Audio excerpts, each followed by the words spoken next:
अब हम बात करते हैं staffing as a part of human resource management और special duties and activities of human resource management. ये जो टॉपिक है, इस टॉपिक को हम कह सकते हैं कि ह्यूमन रिसोर्स मैनेजमेंट के क्या फंक्शंस होते हैं।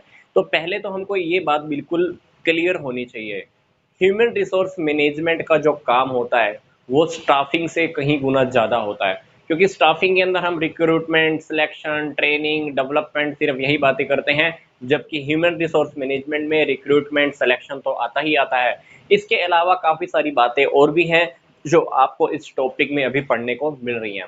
मतलब जो ह्यूमन रिसोर्स मैनेजमेंट का जो टॉपिक है, जो एरिया है, वो स्टाफिंग से कहीं गुना ज़्यादा बड़ा है। तो हम देखते हैं कि अभी एचआरएम के क्या फंक्शंस होते हैं। तो एचआरएम क्या क्या फंक्शन है। पहला बात है रिक्रूटमेंट, भर्ती करना।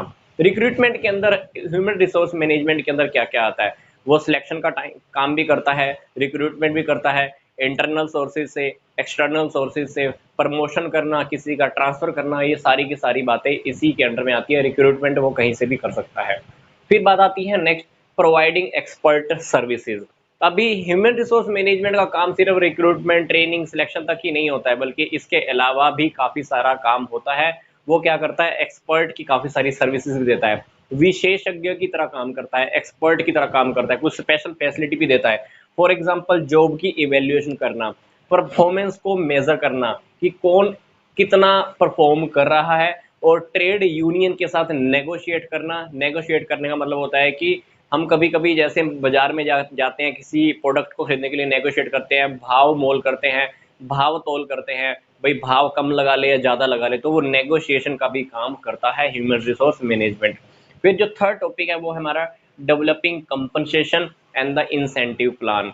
तो जितना भी हमको कंपनसेशन देना होता है, सैलरी फिक्स करनी होती हैं, इंसेंटिव के प्लान बनाने होते हैं, ये भी सारा ह्यूमन रिसोर्स मैनेजमेंट का काम होता है। क्योंकि ह्यूमन रिसोर्स मैनेजमेंट का काम एम्प्लॉयर की नज़र से भी एम्प्लॉयर को सेटिस्फाई रखना भी होता है, और एम्प्लॉय को भी सेटिस्फाई रखना होता है। तो वो इस तरह से कंपनसेशन के प्लान बनाता है ताकि दोनों साइड से हम उसको सेटिस्फाई रख सकें। नेक्स्ट है हमारा handling grievance and the complaints.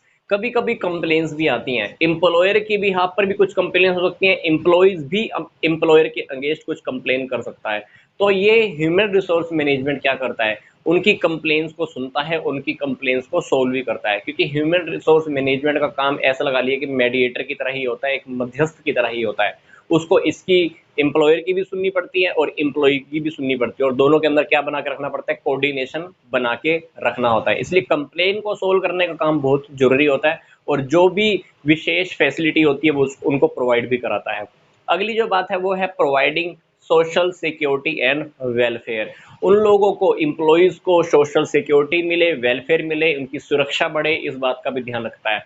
क्योंकि कम फैक्ट्रीज के अंदर, कंपनीज के अंदर एम्प्लॉयज को कभी कभी क्या, फैक्ट्रीज के अंदर मशीनों के ऊपर काम करना पड़ता है, कभी कभी नुकसान भी हो जाता है, किसी का मान लो हाथ कट गया, किसी का उंगली कट गई है, किसी को ब्लड आ गया, तो इसकी फैसिलिटी के लिए भी वो बहुत सारे काम करता है। काफ़ी सारे पैसों के अरेंजमेंट लगा लो, अलग से फंड अरेंजमेंट करना, तो ये ह्यूमन रिसोर्स मैनेजमेंट का काम होता है। इसके लिए वो रिक्रूटमेंट की पॉलिसी लगा लो, सिलेक्शन की पॉलिसी लगा लो, प्रमोशन की पॉलिसी लगा लो, रिटायरमेंट की पॉलिसी लगा लो।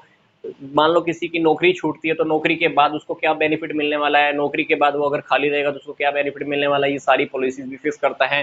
कंपनसेशन दिलवाना, सोशल सिक्योरिटी करना, सोसाइटी में एम्प्लॉयज़ का, एम्प्लॉयर का नाम हो, उनको वेलफेयर हो, उनकी सुरक्षा बढ़े, ये सारे काम भी ह्यूमन रिसोर्स मैनेजमेंट के अंडर में ही आते हैं। फिर अगली बात है defending the company in the law suits. देखो इंडिया के अंदर गवर्नमेंट ने काफ़ी सारे लॉज बनाए हुए हैं, वर्कमैन कंपनसेशन फंड। एम्प्लॉयज़ को जब चोट वगैरह लगती है तो उनको एक कहीं ना कहीं से पैसा फैक्ट्री को या कंपनी को देना होता है। वो फंड कंपनी को बना के रखने होते हैं, फैक्ट्री को बना के रखने होते हैं। जहां पर भी वो पैसा फंड इकट्ठा करती है कंपनी या गवर्नमेंट, गवर्नमेंट नहीं सॉरी, फैक्ट्री या कंपनी इकट्ठा करती है, उसको हम बोलते हैं वर्कमैन कंपनसेशन एक्ट। तो वहां पे उनको वो अप्लाई करवाता है। कौन अप्लाई करवाता है, ह्यूमन रिसोर्स मैनेजमेंट। नई नई चीज़ों के बारे में वो कंपनी को बताता है कि वर्कमैन कंपनसेशन एक्ट आया है, आपको इसकी फैसिलिटी एम्प्लॉयज़ को देनी चाहिए।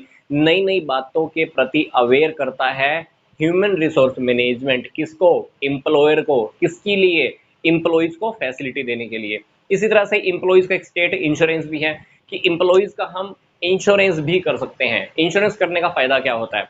कंपनी के अंदर मान लो काम करते करते या फैक्ट्री के अंदर काम करते करते मान लो किसी एम्प्लॉयज़ की मृत्यु हो जाती है, तो मान लो हमने इंश्योरेंस करवाया हुआ है कंपनी के बिहाफ पर या फैक्ट्री के बिहाफ पर, फैक्ट्री ने इंश्योरेंस करवाया हो, तो उसको काफ़ी सारी फैसिलिटी मिल जाती है। तो ह्यूमन रिसोर्स मैनेजमेंट को गवर्नमेंट के प्लान्स के बारे में बहुत कुछ पता होता है, गवर्नमेंट क्या प्लान लेकर आ रही है एम्प्लॉयज़ के बारे में, एम्प्लॉयज़ को बेनिफिट देने के लिए। तो ह्यूमन रिसोर्स मैनेजमेंट क्या करता है, कंपनी को, फैक्ट्री को इन सारे प्लान्स के बारे में अवेयर करता है कि ये प्लान अगर हम अवेलेबल करा देते हैं एम्प्लॉयज़ को तो इन फ्यूचर हमारा ही बेनिफिट है। एम्प्लॉय को तो बेनिफिट होगा ही होगा, कंपनी को भी सोशल सिक्योरिटी मिल जाती है। अगला टॉपिक है हमारा keeping personal records. Human resource management लोगों का, एम्प्लॉयज़ का लगा लो कि एक रिकॉर्ड भी मेंटेन करता है, कितने लोगों की मैंने रिक्रूटमेंट की, कितनों का सिलेक्शन किया, कौन काम पर आ रहा है नहीं आ रहा है, किसकी इवैल्यूएशन चल रही है, कौन प्रमोशन के लायक है, कौन डिमोशन के लायक है, किसको ट्रांसफ़र करना चाहिए। तो बहुत सारी बातों का रिकॉर्ड होता है जो ह्यूमन रिसोर्स मैनेजमेंट मेंटेन करता है। अगली बात है developing the organisation structure. Time time पर ह्यूमन रिसोर्स मैनेजमेंट क्या करता है, ऑर्गेनाइजेशन का जो स्ट्रक्चर है वो देखता रहता है, देखना की जरूरी है। कभी कभी किसी पोस्ट के ऊपर एक पर्सन की जरूरत ही नहीं है तो हम उस पोस्ट को खाली कर देते हैं, या किसी पोस्ट के ऊपर मान लो मैंने 5 लोग लगाए हुए हैं, उस पोस्ट के ऊपर सिर्फ 2 लोगों की जरूरत है तो बाकी 3 लोगों को खाली करना पड़ेगा। तो ह्यूमन रिसोर्स मैनेजमेंट क्या करता है, स्ट्रक्चर को टाइम टाइम पर रिव्यू करता रहता है और इस चीज के बारे में मैनेजमेंट को, ऑर्गेनाइजेशन को सजेशंस भी देता रहता है कि आपको यहाँ पर एक नया डिपार्टमेंट बनाना चाहिए, या ये डिपार्टमेंट ख़त्म कर देना चाहिए, या यहाँ पर ज़्यादा लोगों की ज़रूरत है, या यहाँ पर कम लोगों की ज़रूरत है। तो वो टाइम टाइम पर ह्यूमन रिसोर्स मैनेजमेंट क्या करता है, ऑर्गेनाइजेशन के स्ट्रक्चर का डेवलपमेंट करता रहता है। डेवलपमेंट किसी भी तरीके से हो सकता है, प्लस फॉर्म में भी, माइनस फॉर्म में भी। माइनस फॉर्म का मतलब क्या, लोगों को कुछ पोस्ट से हटाकर उस जगह को खाली कराना। प्लस पॉइंट के अंदर कैसे कह सकते हैं, एक नए एम्प्लॉयज़ को अपॉइंट कर कर या नया डिपार्टमेंट क्रिएट करके। तो ह्यूमन रिसोर्स मैनेजमेंट का जो काम होता है वो बहुत ही इंपॉर्टेंट होता है, वो स्टाफिंग से कहीं गुना ज़्यादा बड़ा काम है ह्यूमन रिसोर्स मैनेजमेंट का। देखा जाए तो स्टाफिंग तो एक इसका पार्ट हो गया है, अभी स्टाफिंग ह्यूमन रिसोर्स मैनेजमेंट का एक पार्ट हो गया है।